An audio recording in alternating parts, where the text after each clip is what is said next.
Why is it that those who are doing bad things appear to be more energized than those who are doing good things? How can we motivate good people to get involved in the affairs of their country?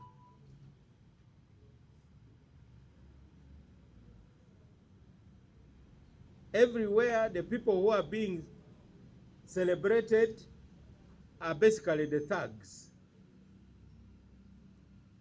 You find even the voters glorifying the thugs.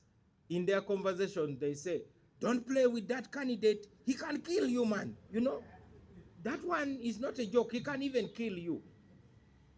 Then they say, that one has a lot of money. How can Mao even manage? Why are we glorifying the worst?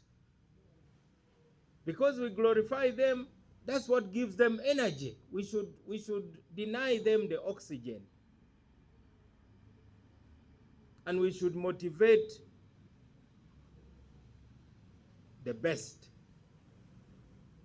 So my stepping forward has made me just to be a symbol.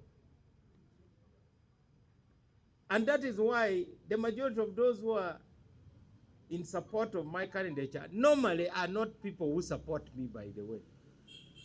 They have been the people who have been criticizing me. But because I'm standing for something they believe in, that we should clean up that parliament, we should fix it.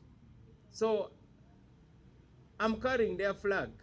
So when I'm carrying a flag, you don't follow me, you follow the flag.